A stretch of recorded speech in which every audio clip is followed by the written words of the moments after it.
Необычный зек болот экен. Караңыздарчы туугандар. Mazda 323 FK келип калды. 96-жылы чыгарылган, кыймылдатуучу көлөмү 1.8 механика. Мындай, бир карасаң молодежный болуп кетет экен, байкасаңыздар, башкача экен мындай. Состояниясында жакшы 200 000 сомдой баа коюп атабыз.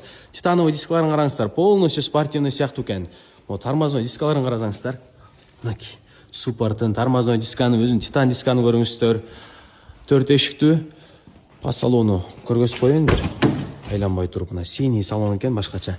Сиденьялары кир, бир сыра химиялык тазалоону талап кылат. Көрүңүздөр, бул жактарынан бери азыр аркасында ушундай чоң эки колонка менен буфер бар экен азыр өзүм.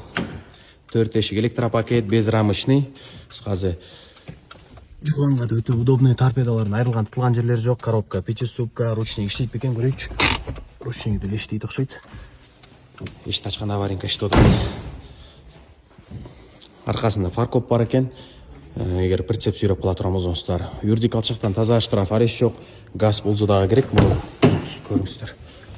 Бул тарабынан тартайын. Бул жагын көрүңүздөр, мынакей. Ушул жагы жакшы да, безрамочный мындай. Чөткий көрүнөт. Потологуна көрүп атсыздар, мындай күн жеп койгон жерлери бар экен, өңөчүп, капотто дагы бар экен. А так 200 000 сомго стоящий машина. Оформление сразу, оптикалары мыкты, фараларын караңыздарчы, көстөрүн. Кореец сыяктуу болуп калат экен, жылчык сыяктуу. Баазын 200 000 деп койдук, кичине содалаш жолдору бар, чала бериңиздер.